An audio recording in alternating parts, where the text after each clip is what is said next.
تو بہشتی زیور میں بہت سارے ایسے مسائل ہیں جو کتاب و سنت کے واضح دلائل کے خلاف ہیں، غلط آراء اور قیاس پر مبنی ہے۔ انہی مسائل میں سے ایک مسئلہ وہ آپ مفتی طارق مسعود صاحب کی زبان سے سن لیجئے کہ ایک آدمی نے شادی کی پاکستان میں، بیوی اس کی امریکہ میں، فون پہ نکاح ہو گیا، صحیح ہے؟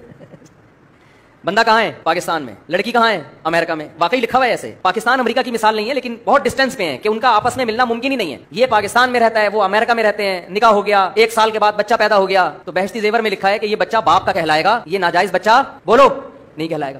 اور پھر دیکھیے کہ مفتی صاحب کس طریقے سے اس باطل مسئلے کا دفاع کرتے ہوئے حدیث میں تحریف کر رہے ہیں۔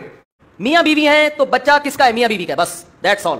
یہ لا ہے، عقل میں آئے نہ آئے، عقلی لحاظ سے ملنا ناممکن بھی ہو، پھر بھی فقہا کہتے ہیں یہ تعویل کی جائے گی، ہو سکتا ہے کرامت کے طور پہ مل گئے ہوں، جیسے سلیمان علیہ السلام کے دور میں وہ بزرگ سیکنڈوں کے اندر تخت اٹھا کے لے آئے تھے نا، تو عین ممکن ہے کوئی جن سیکنڈوں کے اندر اس کو وہاں لے گیا ہو، اگرچہ لوگ یہ باتیں سن کے ہنستے ہیں۔ اب تو مفتی طارق مسعود صاحب سے پوچھے کہ حضرت یہ تو بتا دیتے یہ کرامت کس کی ہے؟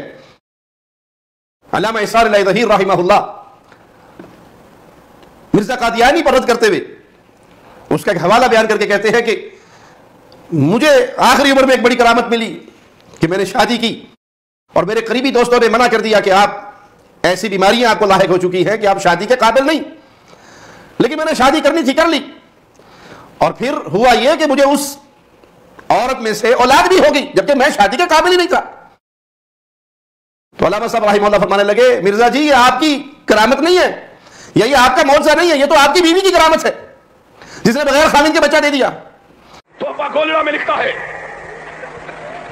سارے نبیوں کے معجزے 3 لاکھ، سارے نبیوں کے معجزے 3000، میرے اکیلے کے 3 لاکھ۔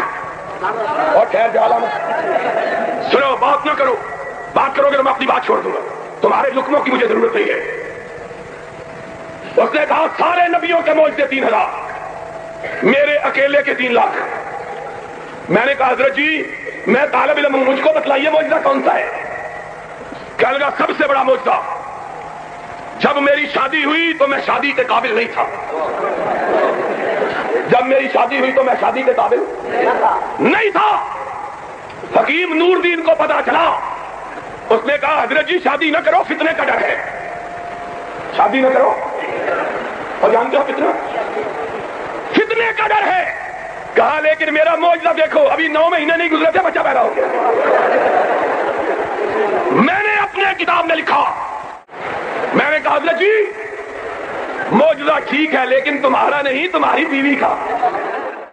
تو ہم پوچھتے ہیں کہ مفتی صاحب یہ کرامت کس کی ہے؟ پڑوسی کی کرامت ہے یا بیوی کی کرامت؟ یہ کرامت سے بھی تو پردہ ہٹا دیتے، کرامت کس کی ہے؟ اس مسئلے کا غلط دفاع کرتے ہوئے صحیح بخاری کی ایک روایت سے استدلال کیا جاتا ہے کہ صحابی رسول سیدنا سعد بن ابی وقاص رضی اللہ عنہ وارضاہ نے اپنے کافر اور زانی بھائی عتبہ بن ابی وقاص کی وصیت کے مطابق یہ دعویٰ کیا تھا کہ سمع کی لونڈی سے جو بچہ پیدا ہوا ہے وہ میرا بھتیجا ہے، کیونکہ میرا بھائی وصیت کر گیا کہ اس سے میں نے زنا کیا، اور فتح مکہ کے سال سیدنا سعد نے وہ بچہ لے لیا اور کہا یہ میرے بھائی کا بچہ ہے، لیکن عبد بن سمع نے کہا کہ یہ میری باپ کی لونڈی کا بچہ ہے اور میرے باپ کے بستر پہ پیدا ہوا ہے، لہذا یہ میرا بھائی ہے۔ فیصلہ جب رسول اللہ صلی اللہ علیہ وسلم کے پاس آیا تو آپ نے یہ بچہ عبد بن سمع کے حوالے کر دیا اور ارشاد فرمایا الولد للفراش وللعاہر الحجر، بچہ اسی کا مانا جائے گا جس کے بستر پر پیدا ہوا، اور زنا کرنے والے کے لیے رجم کی سزا ہے۔ صحیح بخاری 2053 نمبر روایت ہے۔ ہم عرض کرتے ہیں کہ یہ حدیث مفتی طارق مسعود صاحب کے لیے دلیل نہیں بنتی، کیونکہ یہاں اس لونڈی کا مالک موجود ہے اور وہ اس کے ساتھ ہم بستر بھی ہوا ہے، اور اس کا بیٹا کہہ رہا ہے کہ یہ میرا بھائی ہے، لیکن بہشتی زیور میں جس مسئلے کا ذکر ہے وہاں شوہر اور بیوی زندگی میں ملے نہیں، ایک مشرق میں ہے ایک مغرب میں ہے، ہزاروں میل دور ہے، نہ ایک دوسرے کو دیکھا، نہ ملاقات ہوئی، نہ ہم مصری ہوئی، اور مفتی صاحب بھی تسلیم کر رہے ہیں کہ ان کا آپس میں ملنا بھی ناممکن ہے۔ مفتی صاحب کے الفاظ ذرا سماعت فرمائیں۔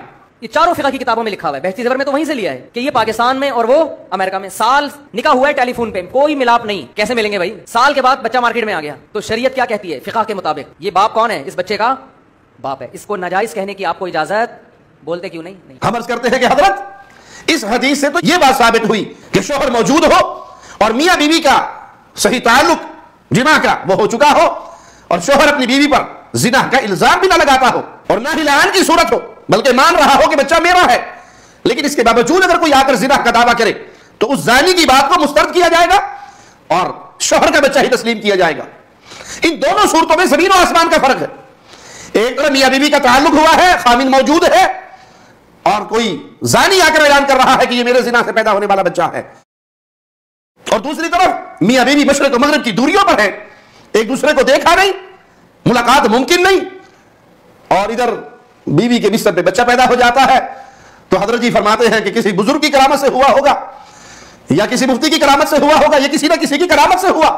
تو ہم عرض کرتے ہیں حضرت ہمت پیدا کیجئے, اہل الحدیث سے سبق سیکھیے کہ معصوم عن الخطا صرف محمد رسول اللہ صلی اللہ علیہ وسلم ہے.